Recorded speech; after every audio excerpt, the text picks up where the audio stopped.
नमस्कार, आप देख रहे हैं स्पेशल रिपोर्ट। आपके साथ मैं हूं अंजना ओम कश्यप। बात आज गुजरात और हिमाचल प्रदेश के चुनावों के बीच एमसीडी, दिल्ली एमसीडी के नतीजों की होगी, क्योंकि दिल्ली एमसीडी में आम आदमी पार्टी का झाड़ू चल गया है। जी हां, शुरुआती तरीके से जो एक आंख मिचौली बीजेपी और आम आदमी पार्टी के बीच में चल रही थी आज सुबह, वो धीरे धीरे साफ हो गई, क्योंकि स्पष्ट बहुमत आम आदमी पार्टी को मिला। लेकिन सेंचुरी पार बीजेपी भी पहुंच गई है। कई खास मेहमान हमारे साथ रहेंगे। अगले 1 घंटे में एक एक जगह का विश्लेषण हम करेंगे, बड़ी बातें भी आपको बताएंगे। लेकिन आइए सबसे पहले आपको दिखा देते हैं नतीजे, क्योंकि जो नतीजे आज आए हैं उससे आम आदमी पार्टी काफी खुश है। इस बात को लेकर बहुत आश्वस्त है कि वो आने वाले वक्त में एमसीडी के साथ साथ दिल्ली में कई जगहों पर बेहतरी की तरफ बढ़ेंगे। हालांकि वोट शेयर क्या इशारा कर रहा है तमाम पार्टियों का, ये भी आपको बताएंगे। सबसे पहले एमसीडी चुनाव के नतीजे 250 वार्ड में, जहां पर 104 सीटों पर बीजेपी अटक गई, तो 134 सीटें आम आदमी पार्टी को मिली हैं। और इधर आप देख रहे हैं कि कांग्रेस का क्या हाल हुआ है। कांग्रेस यहां पर 9 सीटों पर अटक गई है। तो कुल मिलाकर 134 ये जीत का दम भर रही है आम आदमी पार्टी। अरविंद केजरीवाल आए और सबसे पहले दिल्ली वालों से कहा, आई लव यू टू। देखिए ये रिपोर्ट।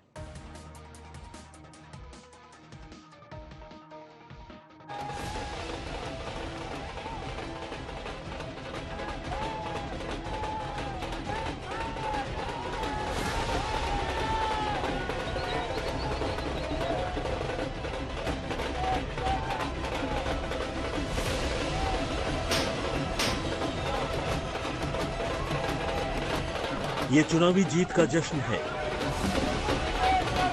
ढोल नगाड़े बज रहे हैं। ये एमसीडी में आम आदमी पार्टी को मिली ऐतिहासिक विजय का शंखनाद है।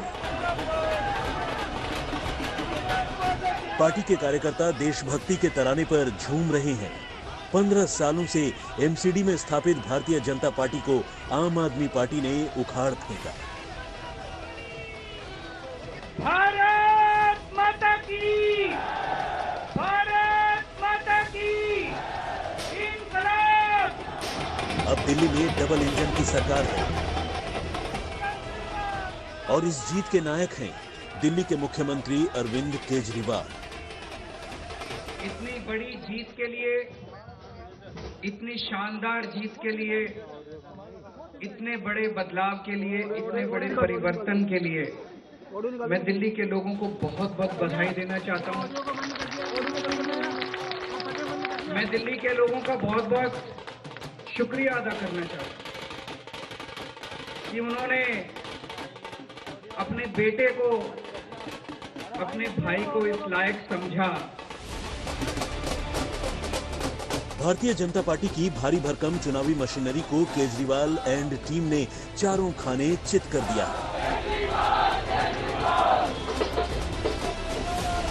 आई लव यू टू।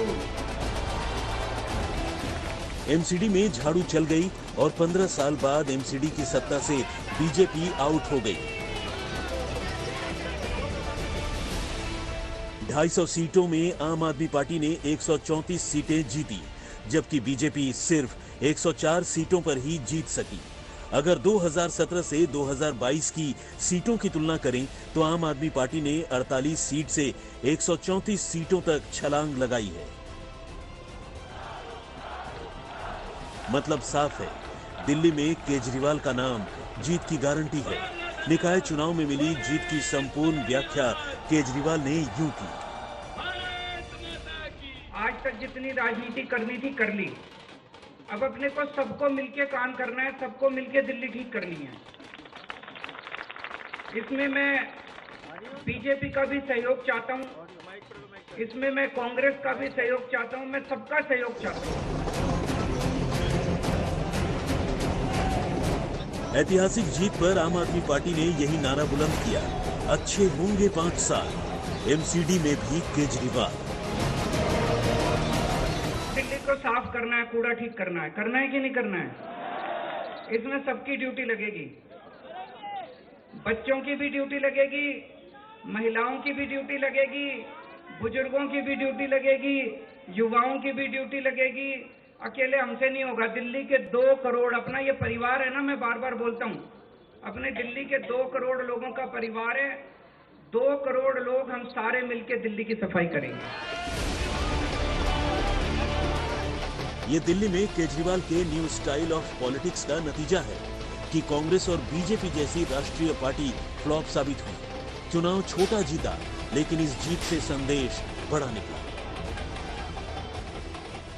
अगर हम स्कूल और अस्पताल नहीं बनाएंगे, सड़क ठीक नहीं करेंगे, बिजली ठीक नहीं करेंगे, पानी ठीक नहीं करेंगे, गाली गलौज करते रहेंगे, तो देश की तरक्की कैसे होगी?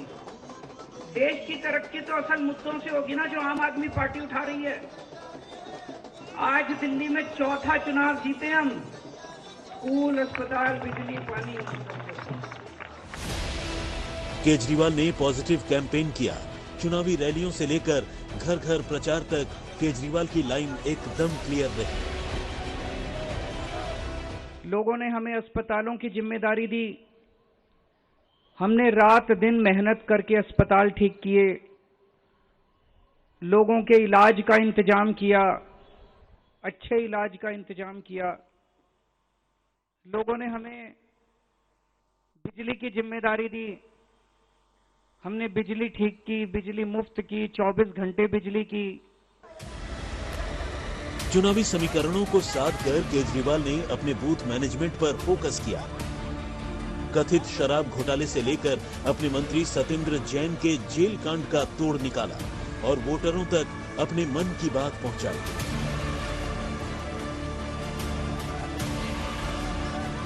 केजरीवाल ने इसे अपनी पार्टी की चौथी बड़ी जीत बताया और अपना फ्यूचर प्लान की। आज दिल्ली के लोगों ने अपने बेटे को, अपने भाई को दिल्ली की सफाई करने की जिम्मेदारी दी है, भ्रष्टाचार दूर करने की जिम्मेदारी दी है। एमसीडी में झाड़ू चला। अब केजरीवाल का वादा है दिल्ली के कचरे पर 5 सालों तक झाड़ू चलेगी। एमसीडी के भ्रष्टाचार पर झाड़ू चलेगी। ये जीत बड़ी है, लेकिन इस जीत के साथ आम आदमी पार्टी के सामने वोटरों की उम्मीदों पर खरा उतरने की चुनौती भी बड़ी है। आज तक ब्यूरो। तो आम आदमी पार्टी जीत का जो दम भर रही है, उन्होंने कहा है भ्रष्टाचार मिटाने के लिए और सफाई के लिए। दिल्ली वालों से कह रहे हैं कि आप भी मेरा साथ दीजिए, तभी ये सफाई मुमकिन है। लेकिन अब हम आपको एक बहुत बेहतरीन आंकड़ा दिखाने वाले हैं, जिससे आप ये समझ पाएंगे कि एमसीडी विधानसभा चुनाव अगर परफॉर्मेंस ही कंटिन्यूटी है, तो फिर वोट परसेंटेज में कैसे बदलाव दोनों ही पार्टियों का हो रहा है। सबसे पहले हम शुरुआत करते हैं, आपको दिखाते हैं 2017 के एमसीडी चुनाव, और उसके बाद हम आपको दिखाएंगे 2020 के विधानसभा, फिर 2022 के एमसीडी के जो नतीजे आए हैं। ये देखिए, धीरे धीरे कर ये टेम्पो यहां पर पहुंच रहा है। बीजेपी 2017 के एमसीडी चुनाव में लाई थी 36%, विधानसभा में लाई 38%, और उसके बाद लेकर आई है 39%। यानी एमसीडी टू एमसीडी चुनाव उनका 3% बढ़ा है, और विधानसभा चुनाव से एमसीडी चुनाव में पिछली बार में उनका बढ़ा है 1%। ये हम आपको बीजेपी का, आपका और कांग्रेस का दिखा रहे हैं 2017 का एमसीडी चुनाव। अब हम आपको दिखाएंगे विधानसभा का, क्योंकि विधानसभा में जब आप देखेंगे 2020 में, ये देखिए, बीजेपी को आए थे 38% वोट, आम आदमी पार्टी को 53.8 और कांग्रेस को 4.26। अब आप 2022 के इस बार के एमसीडी चुनाव में आ जाइए, तो इस बार लगभग 12% के आसपास की गिरावट आम आदमी पार्टी के लिए आई है। 53 से वो फिसल गए हैं, 53.8 से फिसल गए हैं 42.05 पर, और बीजेपी 1% बढ़कर 39% पे पहुंची है, और कांग्रेस 12%, यानी जबरदस्त गेन पिछली बार के विधानसभा चुनाव से अगर आप देखें तो लगभग 8% के आसपास का गेन ये कांग्रेस पार्टी को होता हुआ दिखाई दे रहा है। सबसे पहले प्रदीप गुप्ता जी, एक रिएक्शन आपसे, ये क्या संकेत है? क्योंकि देखिए, दिल्ली की जनता भी तो अलग अलग वोट करती है ना। लोकसभा में वो बीजेपी को जिताती है, विधानसभा उन्होंने रखा है अरविंद केजरीवाल के लिए, इधर अब एमसीडी में 15 साल बाद वो पलट दिया है। तो 3 पार्टियों के लिए 3 संदेश। बीजेपी के लिए 15 साल का जो शासन था, उससे जनता ने उनको बाहर कर दिया और आम आदमी पार्टी को बिठाल दिया। ये बीजेपी के लिए क्लियर कट संदेश है कि अब आप बाहर जाइए और दूसरे किसी को राज करने दीजिए एमसीडी के अंदर। आम आदमी पार्टी के लिए जो 2 साल पहले तक 54% के करीब वोट लेके आती है और अब उसका वोट शेयर 12% बहुत बड़ा, मैं कहूँगा सब्सटैंशियल फॉल है। तो जनता ने ये बताया कि आप रूल तो करें एमसीडी को, लेकिन सावधान रहें कि जो अभी तक 2 साल में आपने काम किया है दिल्ली प्रदेश के अंदर, उससे वो उतने संतुष्ट नहीं है या खुश नहीं है। बहुत काम किया है, बहुत कुछ करने की जरूरत है। और कांग्रेस को ये बताया है, अलर्ट पे रखा है उनको कि 4% से 12% का वोट शेयर आना अपने आप में उनको एक जीवनदायिनी मिलने के बराबर। संजय जी, देखिए, जो आंकड़े आप दिखा रहे हैं, जो कंपैरिजन किया जा रहा है, मुझे लगता है मेरे हिसाब से ये सही कंपैरिजन नहीं है। आप लोकसभा का लोकसभा से कंपैरिजन करें, विधानसभा का विधानसभा से, विधानसभा का और एमसीडी चुनाव का एमसीडी चुनाव से। एमसीडी का चुनाव बहुत लोकलाइज चुनाव होता है। इसमें आप इंडिपेंडेंट्स की संख्या देखें और इंडिपेंडेंट्स के वोट्स देखें। जितना बड़ा चुनाव, बड़ा का मतलब अगर लोकसभा का चुनाव है तो जो इंडिपेंडेंट, जो अदर्स होते हैं, उनका शेयर बहुत कम हो जाता है और बड़ी पार्टियों को बड़ा वोट मिलता है। अगर आप ऐसे तुलना करें तो बीजेपी की तुलना करें, बीजेपी को 53, 54, 55% वोट आए थे दिल्ली के लोकसभा के चुनाव में, उसके हिसाब से तो बहुत गिरावट है।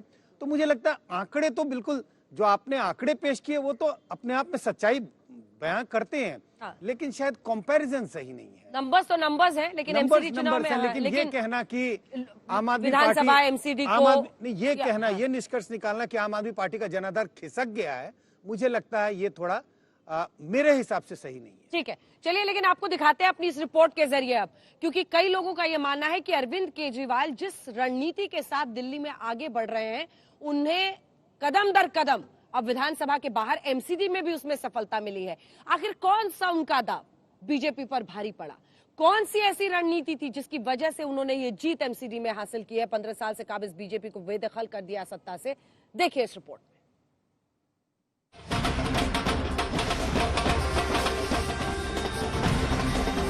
दिल्ली तो है हमारी, एमसीडी भी हमारी, जनता ने दूर कर दी बीजेपी की बीमारी।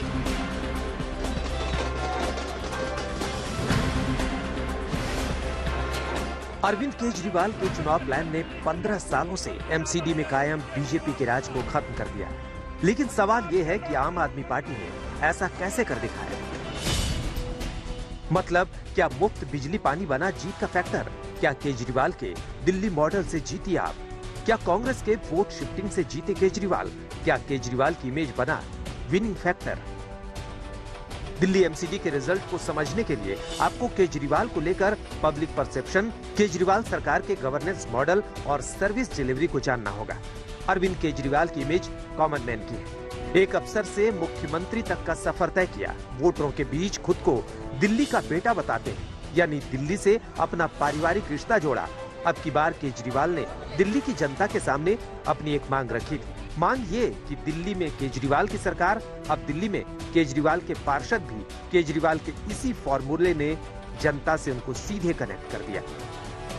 दिल्ली में केजरीवाल की लोकप्रियता गजब है, वो एक विनिंग फिनोमेना है। दिल्ली चुनाव में केजरीवाल की पिच वही थी, पब्लिक डिमांड से ज्यादा सप्लाई का ट्रैक रिकॉर्ड था। अपने को भ्रष्टाचार भी दूर करना है। अभी तक जो सारा सिस्टम चल रहा था, लूटपाट का, लेंटर पे पैसे लेने का, ये सब खत्म करना है। अपने को जैसे दिल्ली सरकार साफ सुथरी करी हमने, दिल्ली सरकार के अंदर अब भ्रष्टाचार नहीं होता, ऐसे ही अब नगर निगम को भी साफ करना है। सारे हमारी तरफ देख रहे हैं, बहुत बड़ी जिम्मेदारी है। इसमें कोई शक नहीं कि केजरीवाल की इमेज एकदम क्लीन है। उन्हें राजनीति विरासत में नहीं मिली, कांटों भरे रास्तों से होते हुए बड़ा मुकाम हासिल किया। सियासत की दुनिया में वो लकीर खींची जो असंभव लगती थी। केजरीवाल को लेकर पब्लिक परसेप्शन यही है कि सर्विस की डिलीवरी लोगों तक हुई। दिल्ली के नतीजों ने बीजेपी को लाउड एंड क्लियर मैसेज दिया है। राष्ट्रीय मुद्दों पर एमसीडी में वोट नहीं मिलेंगे। एमसीडी के इलेक्शन स्थानीय मुद्दों पर होंगे। प्रत्याशी के चेहरे और पार्टी के काम पर वोट मिलेंगे। 75 साल बीत गए इस देश को, 75 साल में हम पीछे रह गए। अब टाइम नहीं है, जनता बड़ी बेचैन हो रही है। अब अगर अपने को अपने देश को आगे ले जाना है, पॉजिटिव राजनीति करनी पड़ेगी, विकास की राजनीति करनी पड़ेगी, स्कूल, अस्पताल, बिजली, पानी, ये असल मुद्दे हैं जिसकी वजह से देश परेशान है। इनकी राजनीति करनी पड़ेगी। केजरीवाल की वोट पॉलिसी में चेहरा भी है, धर्म भी, कर्म भी है और मुफ्त का तड़का भी। ये वो सियासी मॉडल है जिसने आज की तारीख में केजरीवाल के किले को अभेद्य बना दिया है। आज तक भी। लेकिन अब अरविंद केजरीवाल पर चर्चा करने के बाद आपको लिए चलते हैं बीजेपी की परफॉर्मेंस की तरफ और ये दिखाते हैं कि जो तमाम सांसद थे उनका रिपोर्ट कार्ड राजधानी दिल्ली में क्या कह रहा है। तो आइए चलते हैं और आपको बताते हैं कि रिपोर्ट कार्ड तमाम सांसदों का क्या है। दो ऐसे सांसद हैं जिन्होंने बहुत अच्छा परफॉर्म किया है, मनोज तिवारी, गौतम गंभीर। इन दोनों को क्रेडिट देना पड़ेगा क्योंकि अपने अपने इलाके में उनकी परफॉर्मेंस अच्छी रही है। लेकिन हम रमेश बिदुड़ी से शुरुआत कर रहे हैं। रमेश बिदुड़ी, 23 वार्ड चले गए हैं आम आदमी पार्टी को इनके इलाके में। 37 है, 23 चले गए हैं, 13 बचे हैं बीजेपी के पास और 1 कांग्रेस पार्टी को गया है। अब अगला जो सांसद का रिपोर्ट कार्ड है वो आपको दिखाते हैं क्योंकि इस सांसद के गौतम गंभीर के पूरे क्षेत्र में 36 सीटें हैं, जिसमें से देखिए 22 सीटों पर बीजेपी को जीत मिली है और 11 सीटों पर ये देखिए आ गया आम आदमी पार्टी 3। तो गौतम गंभीर की परफॉर्मेंस अच्छी मानी जाएगी कंपैरेटिवली जब आप बाकी सांसदों के इलाके को देखें तो। ऐसे ही मनोज तिवारी ने भी बड़ा अच्छा परफॉर्म किया है। कुल 41 सीटें हैं। अगली गाड़ी अब मनोज तिवारी की आएगी। 41 सीटें हैं मनोज तिवारी में। पूर्वांचलियों के सामने अलग अलग जगहों पर वो प्रचार कर रहे थे। 21 सीटें, लगभग आधी सीटें वो ला चुके हैं अपने इलाके में और 15 सीटें यहाँ पर लेकिन चली गई हैं आम आदमी पार्टी को और 4 कांग्रेस को गई है। अब अगला सांसद जिसका रिपोर्ट कार्ड हम आपको दिखाएंगे वो सांसद हैं डॉक्टर हर्षवर्धन, क्योंकि यहाँ पर मामला बराबर का एक तरह से कह लीजिए, क्योंकि डॉक्टर हर्षवर्धन के इलाके में 16 सीटें गई हैं बीजेपी को और 14 सीटें यहाँ पर बीजेपी ने बहुत अच्छा परफॉर्म किया है। डॉक्टर हर्षवर्धन अपनी छवि के लिए भी जाने जाते हैं और पूर्व वो मंत्री भी रहे हैं, स्वास्थ्य मंत्रालय भी उन्होंने संभाला है। ये देखिए डॉक्टर हर्षवर्धन की गाड़ी आ गई है। अच्छी परफॉर्मेंस, बीजेपी के लिए सफलता। तो एक बड़ा टिक मार्क डॉक्टर हर्षवर्धन के भी इलाके में दिख रहा है। डॉक्टर हर्षवर्धन ने अपने काम के जरिए अपने लोगों को, उनके इलाके के लोगों को इस हद तक तो खुश रखा ही कि कम से कम अच्छी परफॉर्मेंस बीजेपी की निकल गई। 16 सीटों पर उनकी जीत हुई है, 14 पर नहीं। अब हम आपको लिए चलते हैं प्रवेश वर्मा के इलाके में। प्रवेश वर्मा की कुल 38 सीटें हैं, 24 सीटें चली गई हैं आम आदमी पार्टी। बीजेपी को 14 सीटें ही मिली हैं इनके इलाके में। अब लेकिन सबसे जो गड़बड़ परफॉर्मेंस है भारतीय जनता पार्टी की वो मीनाक्षी लेखी के इलाके में है।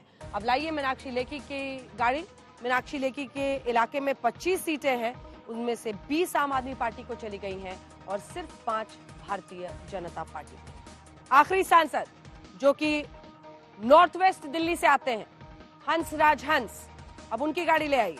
हंसराज हंस साहब की भी परफॉर्मेंस अच्छी नहीं रही है।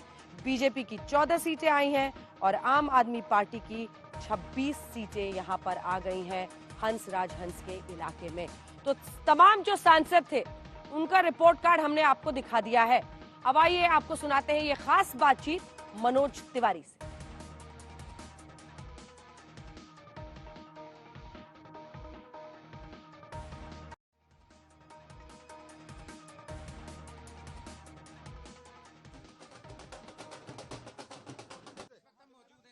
ऑडियो दे दो। गौरव किधर हो? गौरव, गौरव।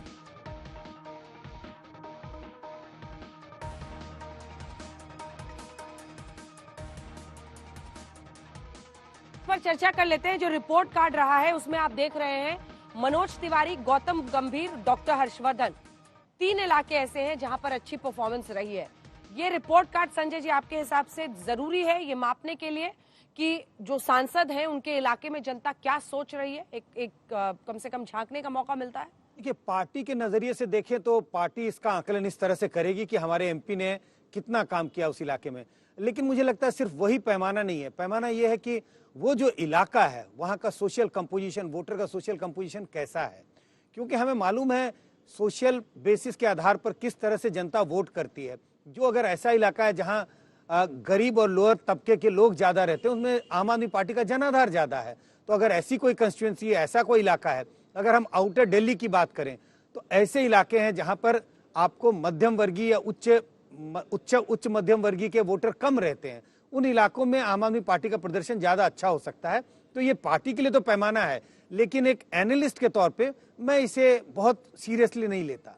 और बड़ी बात तो ये भी हो जाती है ना प्रदीप जी कि मोदी फैक्टर आता है। जब लोकसभा इलेक्शंस होते हैं तो यही जनता जो यहाँ अरविंद केजरीवाल को चुन रही है, अब एमसीडी में भी चुन लिया, वो नरेंद्र मोदी देश के प्रधानमंत्री के नाम पर, और ये कई राज्यों में ये स्थिति है कि विधानसभा में कुछ और, जैसे हमने देखा था वसुंधरा तेरी खैर नहीं, मोदी तुझसे बैर नहीं। बिल्कुल आपने सही कहा, और इसी के चलते हम एमसीडी के इलेक्शन जो है असेंबली से ज्यादा कंपेयर करने की कोशिश कर रहे हैं, क्योंकि आम आदमी पार्टी यदि जीती है तो उसका सबसे बड़ा कारण जो हमारे सर्वे में भी आया, अरविंद केजरीवाल के कारण।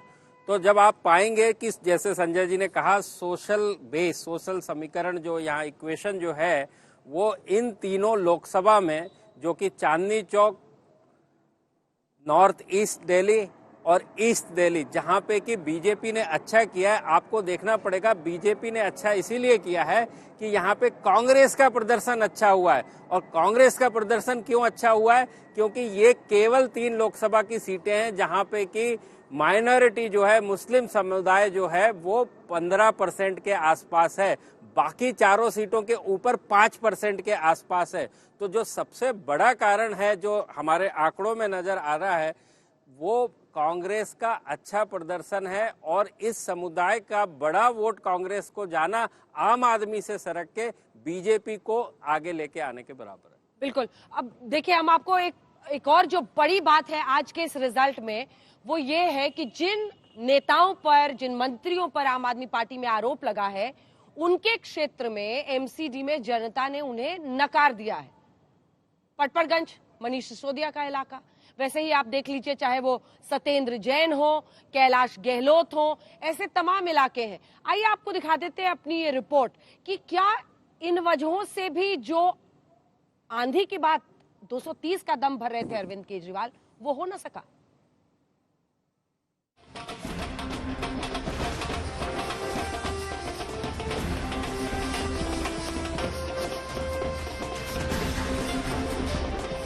दिल्ली में केजरीवाल ने अपने कमिटमेंट और अपनी गारंटी वाली पॉलिटिक्स से चुनावों की दिशा और दशा बदल दी। नतीजे बताते हैं कि एमसीडी की सत्ता से 15 साल बाद बीजेपी की विदाई हो गई है, लेकिन रिजल्ट केजरीवाल के चुनावी कैलकुलेशन और दिल्ली में हुए बीते 2 विधानसभा चुनावों में मिले जनादेश की कसौटी पर खरे नहीं उतरते। ऐसा क्यों?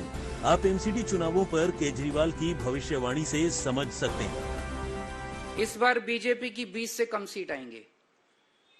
कहो तो मैं लिख के दे देता हूं,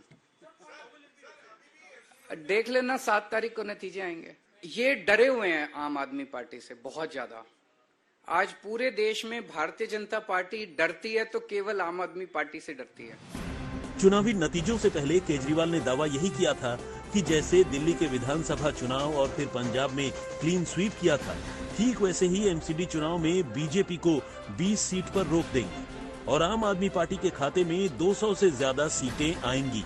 लेकिन चुनावी परिमाण के आंकड़े बताते हैं कि बीजेपी और आप में कांटे की टक्कर हुई। मुकाबला एक तरफा नहीं था, जैसा विधानसभा चुनावों में दिखा था। का मतलब बीजेपी अगर इस देश में डरती है तो केवल आम आदमी पार्टी से डरती है, तो टक्कर इनकी केवल आम आदमी पार्टी से है। तो इन्होंने हमें चक्रव्यूह में फंसाने की कोशिश की, लेकिन मैं हर वक्त यही कहता हूं कि मैं मॉडर्न जमाने का अभिमन्यु हूं। वो अभिमन्यु चक्रव्यूह से नहीं निकल पाया, लेकिन मुझे चक्रव्यूह से निकलना आता है।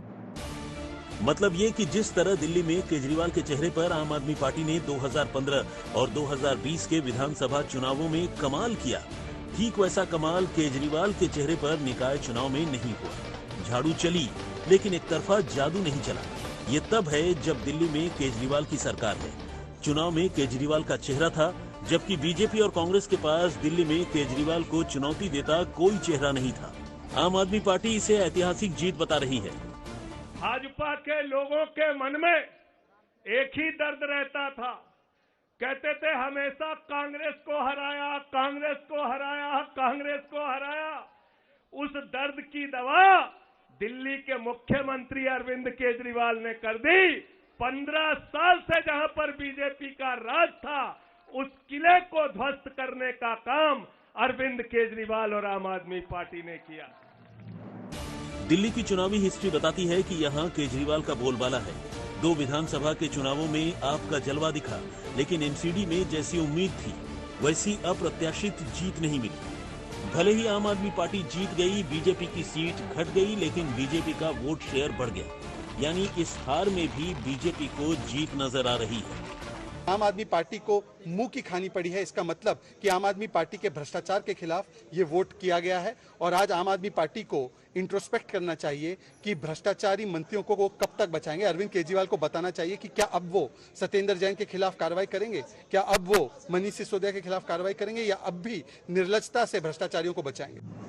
वोट शेयर की बात करें तो इस चुनाव में आम आदमी पार्टी की झोली में 42% लोगों ने मतदान किया, जो 2020 विधानसभा के वोट शेयर से करीब 12% कम है। यानी विधानसभा चुनाव में 53.57% वोट वाली आम आदमी पार्टी को करीब 12% वोट का लॉस हुआ। नतीजों के बाद आम आदमी पार्टी के दिग्गज नेताओं के इलाके में मिली हार पर बीजेपी तंज कस रही है। ये आम आदमी पार्टी के खत्म होने का समय अब शुरू हो गया है। आज जो इनके 2 भ्रष्टाचारी मंत्री थे, सत्येंद्र जैन के यहाँ की 3 सीटें भाजपा ने जीती हैं। मनीष सिसोदिया की 4 में से 3 सीटें भाजपा ने जीती हैं। केजरीवाल बोल रहे थे 220 सीटें आएंगी, 220 सीटें आएंगी। केजरीवाल जी का दिल्ली से अब कोई कनेक्शन नहीं रह गया है। वहीं कांग्रेस को भी एमसीडी के नतीजे सुखदायक लग रहे हैं। पार्टी का वोट शेयर 3 गुना बढ़ गया है। सुनिए नतीजों पर कांग्रेस की टिप्पणी।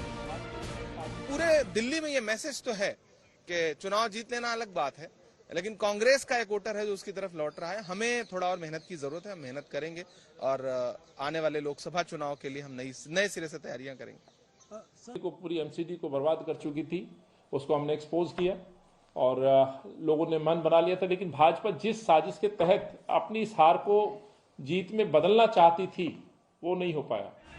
पार्टियों के दावे अपनी जगह, लेकिन जीत होती है और एमसीडी चुनावों में आम आदमी पार्टी की जीत हुई है। आज तक ब्यूरो। तो देखा आपने क्या क्या फैक्टर्स हैं, किस तरह से तमाम पार्टियां ले रही हैं, लेकिन कांग्रेस पार्टी के ही एक नेता हैं जो दरअसल राजस्थान में एक ट्वीट था कि राहुल गांधी ने, अशोक गहलोत ने, वेणुगोपाल साहब ने, भारत जोड़ो यात्रा में जो लोग शामिल हैं सबने फुटबॉल वर्ल्ड कप देखा, तो उस पर आचार्य प्रमोद कृष्णम ने लिखा है कि एमसीडी के नतीजे भी देखने चाहिए। बहरहाल अब आइए आपको बताते हैं कि ये जो घमासान है उसमें मनीष सिसोदिया ने अब दावा कर दिया है कि उनके पार्षदों को फोन आना शुरू हो गया है। बीजेपी पर बड़ा आरोप, आप पार्षदों के पास बीजेपी के फोन आने शुरू हो गए हैं, ये मनीष सिसोदिया का दावा है। बीजेपी का खेल शुरू हो गया है, हमारा कोई पार्षद बिकेगा नहीं। बड़ा दावा, बड़ा आरोप भारतीय जनता पार्टी पर मनीष सिसोदिया उप मुख्यमंत्री लगा रहे हैं। अब आइए आपको दिखाते हैं मनीष सिसोदिया का रिपोर्ट कार्ड और इसी के साथ तमाम उन आम आदमी पार्टी के नेताओं का रिकॉर्ड जो कि बड़े बड़े चेहरे हैं लेकिन जिन पर गंभीर आरोप भी लगे हुए हैं। शुरुआत हम करें मनीष सिसोदिया से। कुल 4 वार्ड इनके इलाके में आते हैं, बीजेपी 3 ले गई।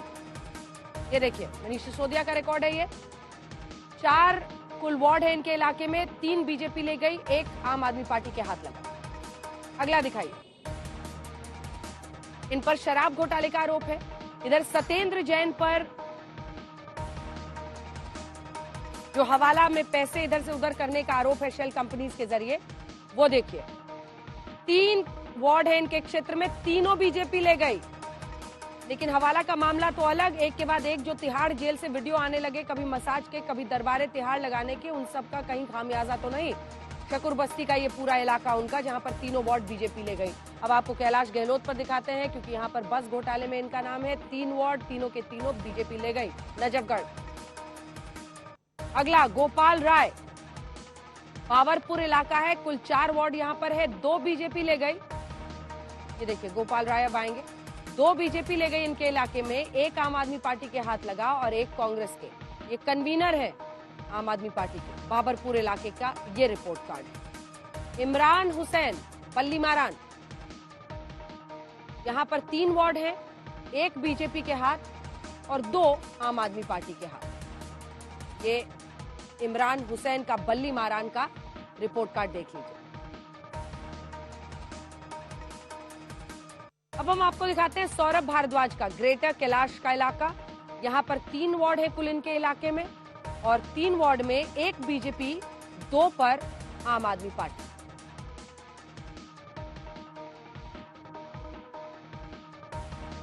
सौरभ भारद्वाज का ग्रेटर कैलाश इलाका, जहां पर वो विधायक हैं, वहां पर 3 वार्ड है, 1 बीजेपी ले गई है, 2 आम आदमी पार्टी के हाथ लगा है।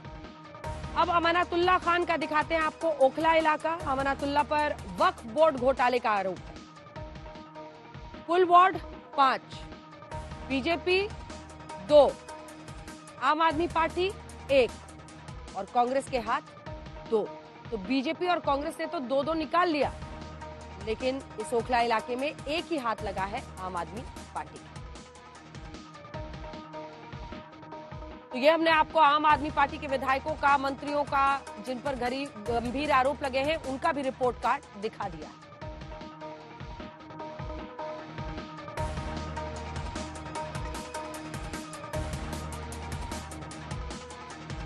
एक छोटा सा रिएक्शन इस पर ले लेते हैं। क्या ये डायरेक्ट कोरिलेशन है? क्योंकि मनीष सिसोदिया उप मुख्यमंत्री हैं और अरविंद केजरीवाल के बाद अगर कोई बड़ा चेहरा है तो सिसोदिया साहब का है।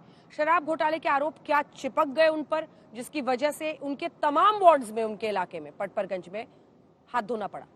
अंजना जी, परसेप्शन तो बनता है, मैं ऐसा नहीं कहता हूँ परसेप्शन नहीं बनता, लेकिन मेरा आर्ग्यूमेंट वही है, हमें देखना पड़ेगा इन कंस्टिट्यूंसी में पहले तो कि जीत हार का मार्जिन क्या था। याद कीजिए अंजना जी, जब मनीष सिसोदिया, जिस समय उन पर कोई आरोप नहीं थे, 2020 का विधानसभा का चुनाव, और कितनी मुश्किल से वो जीत पाए थे, उस वक्त तो इस तरह के कोई घोटाले नहीं थे, तो सीधा सीधा कोरिलेशंस मैं नहीं देखता। आप प्रदीप जी? नहीं, मैं संजय जी की बात से सहमत हूँ। सीधा कोरिलेशन नहीं है, सामाजिक समीकरण एक सबसे बड़ी चीज है। और जो एक पोजीशनिंग है, आम आदमी पार्टी की पोजीशनिंग ये रही है कि हम विकास की राजनीति करते हैं, लेकिन उन्होंने राष्ट्रीय परिप्रेक्ष्य में और बीजेपी को चैलेंज करने के चलते जो अपनी एक पोजीशनिंग कोशिश की चेंज करने, और खासकर गुजरात इलेक्शन के चलते, जिसको हिंदुत्व की प्रयोगशाला कहा जाता है, कि उन्होंने कहा कि लक्ष्मी और गणपति जी को नोट के ऊपर फोटो आनी चाहिए। फिर उन्होंने कहा सपोर्ट किया यूनिफॉर्म सिविल कोड का। फिर उन्होंने कोई पोजीशन नहीं ली बिल्किस बानो के कन्विक्स के ऊपर। तो उससे जो उनका बड़ा बेस था, जो माइनॉरिटी, दलित और लोअर सेक्शन ऑफ सोसाइटी, उनको इन सब चीजों से कुछ लेना देना नहीं है। तो जो मेरी राय में है, वो बड़ी संख्या में इस चुनाव में शिफ्ट होता हुआ नजर आ रहा है आम आदमी पार्टी से दूर कांग्रेस की तरफ। ठीक है, तो कल सुबह 6 बजे से तो हम रहेंगे ही आपके साथ, तमाम नतीजे सबसे तेज आपको बताएंगे, लेकिन एग्जिट पोल का अनुमान हमारा क्या है वो अब चलिए आपको दिखा देते हैं, क्योंकि शुरुआत हम हिमाचल प्रदेश से कर रहे हैं। हमने जो अभी तक बताया है, कितनी सीटों में 24 से 34, ये देखिए, ये सीटें आती हुई दिखाई दे रही हैं। हमारे एग्जिट पोल के अनुमान के मुताबिक 24 से 34 सीटें बीजेपी की और 35 का एवरेज है कांग्रेस पार्टी के लिए, जिसकी वजह से वो सरकार बनाते हुए दिखाई दे रहे हैं। वहीं आप देख रहे हैं अन्य को 0। अब हम आपको दिखा देते हैं आम आदमी पार्टी को 0 हमने वहां पर दिखा दिया है। 24 से 34 आप देख रहे हैं बीजेपी, लगभग 30 के आसपास एवरेज आता है, और वहां पर 35, यानी 5 का फासला है दोनों के बीच में। कल एक और इम्तिहान होगा प्रदीप गुप्ता जी का। अब हम आपको वोट परसेंटेज जरा हिमाचल प्रदेश का दिखा देते हैं, क्योंकि जो वोट परसेंटेज है उसमें 42%, सिर्फ 2% का फासला है। 42% बीजेपी के और 44% वोट परसेंटेज है कांग्रेस पार्टी का इस एग्जिट पोल के अनुमान के मुताबिक। वहीं आम आदमी पार्टी को 2% वोट का अनुमान इस एक्सेस माई इंडिया आज तक के एग्जिट पोल में हम दिखा रहे हैं। 42, 44 और 2। अब चलिए हिमाचल प्रदेश पर हम आपको कल सुबह नतीजे दिखाएंगे ही।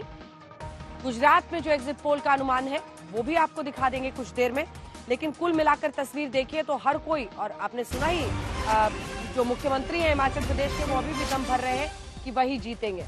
हिमाचल के नतीजों से पहले कांग्रेस का जो बयान आया है वो आपको दिखा दें। कांग्रेस नेता विक्रमादित्य का बड़ा बयान। विक्रमादित्य कांग्रेस एमएलए हैं और वो कह रहे हैं एमएलए नहीं बिकेंगे। विक्रमादित्य सिंह दरअसल वीरभद्र सिंह के बेटे हैं। वो खुद शिमला से चुनावी मैदान में उतरते हैं और इस बार उन्होंने ये कहा है केंद्रीय एजेंसियों से कांग्रेस डरने वाली नहीं। सुनिए क्या कहा है। विक्रमादित्य जी, कितने आश्वस्त हैं इन एग्जिट पोल के नतीजों को लेकर आप?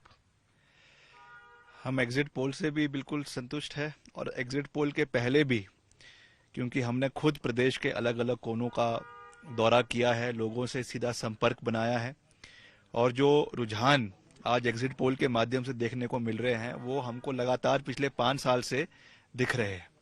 इसलिए हम पूरी तरीके से कॉन्फिडेंट है, पूरी तरीके से, कि भाजपा की सरकार प्रदेश से जाने वाली है और कल इस समय तक हिमाचल में पूर्ण बहुमत की कांग्रेस पार्टी की सरकार बनने की कगार पर होगी और शाम होते होते कांग्रेस की सरकार प्रदेश के अंदर बन जाएगी। एक परसेप्शन कहीं ना कहीं बना हुआ है, आम लोगों से बात करते हैं तो वो कहते हैं कि कांग्रेस बहुमत के आसपास भी पहुंच जाएगी, बहुमत तक भी पहुंच जाएगी, तब भी बीजेपी कुछ ना कुछ जुगाड़ कर लेगी।